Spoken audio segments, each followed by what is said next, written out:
But to me, it used to feel like I was making an empowering and hopeful statement to help people realize, like, yes, genetics matter, but it's a predisposition. It's not a destiny. And even within genetics, we have epigenetics, and that's where our diet and lifestyle, our stress levels, what we experience and think and go through, that's impacting how our genes are expressed. And something that's out of our control is even like what our mom went through, or even what our grandmother went through when she was Mm-hmm. pregnant with our mom, who had the egg that became us in her little fetus ovaries while she was in our grandmother's Right, womb. Like right. all of that is impacting our genetic expression this lifetime. But it's genes are just not the whole story. And we have so much more control than we realize. What we eat, how we move, how we sleep, how we manage the stress in our lives, all of this has an impact. And I thought I was making a hopeful statement. And what I've come to realize is, well, some of us get really triggered by that because it's overwhelming.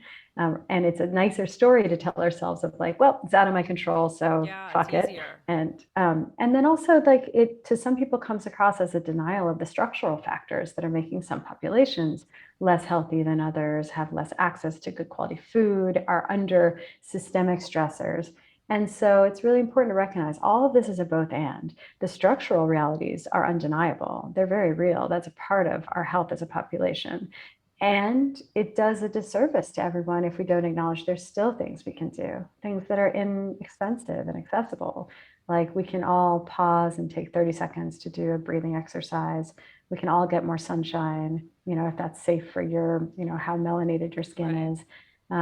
We can all prioritize sleep. It's not always easy for any of us But like, in why like do we midlife, all especially. know all these things, but so few of us actually do them?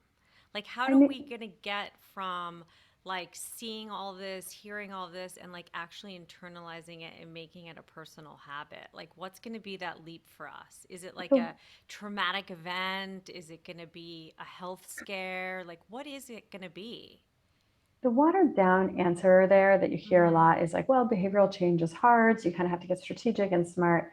What I found was true for me in my life is I had to figure out all the ways that things were addictive to me. And Mm. like we have our conventional understanding of what's addictive, like we understand cigarettes are addictive or heroin is addictive. We understand, but look away from the fact that alcohol is addictive. Right. Increasingly, we're tiptoeing out into an awareness of like phones are addictive.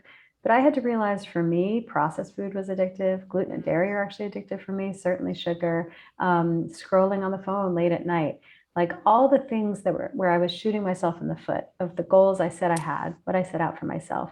The reasons I wasn't able to carry those out and make those behavioral changes wasn't lack of motivation, wasn't lack of strategic behavioral change strategies. It was really just that I was addicted to a bunch of behaviors that were standing in the way. So I kind of had to figure out like where could I arrive at a place of abstinence or come to a different, more like a freedom kind of relationship with certain things so that I wasn't always falling into pits of addictive cycles. So did you give just 100% go cold turkey and give certain things up, and then other things you're like, okay, well, I'm just gonna eat pasta on Fridays? Like, how did you do it?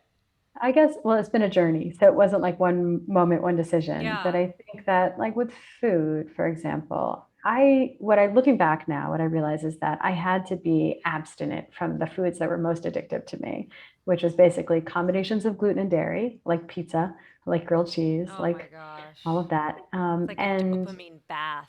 yeah, yeah, that just keeps you, for me, it works on a number of different levels. It's inflammatory, it's a dietary intolerance. It kind of, because I had leaky gut at the time, it almost behaves like, because it gets into the bloodstream, crosses the blood-brain barrier, it behaves like an opiate, Mm. acting even on opiate receptors in our brain. So it is like a little baby dose of morphine, and we get Mm. addicted to it and we get kind of strung out and wanting more afterward, and processed foods, which all have their flavor crystals that make them addictive. So I Oh. had to be abstinent from these foods for a period of time so that I arrived at a place of freedom. And then when I come back to them sparingly, I do it without falling down that hole. And there was a lot of psychospiritual work I had to do in the interim where what I was doing was filling a void. I was filling a hole where I wasn't getting my basic human needs met. I wasn't feeling grounded and connected in community. I wasn't feeling heard and understood, witnessed and Mm-hmm. loved. All the needs that I had I had to get those met the real way, the old fashioned way, not this sort of artificial way through food. And so abstinence from the foods that were just behaving like drugs in my body, getting my fundamental needs met. And then I can like reapproach a Milano cookie and it Yeah. doesn't instigate a binge. Yeah. The whole bag. Now, how do you think cleanses play into that? Mostly I don't. I think that it's tricky. I do think like there's a lot we can do to support our body's natural detoxification. I think it's wonderful. An infrared sauna here, a dry skin brush I there. You know. want I to jump hear on a coffee trampoline? enema. I heard Coffee that. enema. I have to say, it's so funny. I read that about you, and then I was like, I've actually done that. I mean, not at home, but I did this whole like week of Ayurveda, and you have to go through all these like different, eat this, don't eat that, blah blah blah. The coffee enema, I'm telling you, wow. That is called like an evacuation of epic proportions. Yeah. Yeah. Oh It's my deep. It's god. deep. So deep, but I have to tell you that it for that like it really cleaned up a lot of liver drama that I had. And now I'm Liver thinking drama. like, fuck, I got to go back. Like I love the way you express things. So yes, liver drama. The thing about it is that you have to understand a big part of my practice is supporting patients who are getting off of psychiatric medications. So mhm. for that case, like clearing up liver drama is a critical part of the process. And so coffee enemas have a role. If you're listening at home and you are generally healthy, like you don't necessarily need to be putting coffee up your butt. If you Yeah. want to, it's a great deep Yes. detoxification. But if you wanted a dry skin brush and Epsom salt bath and jump on a trampoline and oil pull like that, keep it mellow, that's I okay have too. all of those things. I have the mini trampoline, the Epsom salt bath, the pulling. I don't know. They said there. I was like, if there was one thing that I take away from this week, they're like, scrape your tongue and do oil pulling. And I was like, it's kind of gross. But they're like, no, it's so important. I think I did it for like 2 months and then I dropped it, but I have to go back to it. I still have not become a sort of embodied believer in the tongue scrape. No. Okay, that's good to So yeah, know. that's I don't one feel as place bad. I I, mean, I floss twice a day. My dad's a dentist. So great. I'm like, that's not tongue scraping, but that's like pretty intense, like oral management. Don't get me wrong. I think everything happening in the mouth is of the utmost importance for our Yeah. overall health. But I think that there's a delicate balance to how you want to mess around with it. But all this is to say a cleanse. I think that a lot of us teeter with like a ever so slightly light relationship to disorderly eating. And I think Yeah.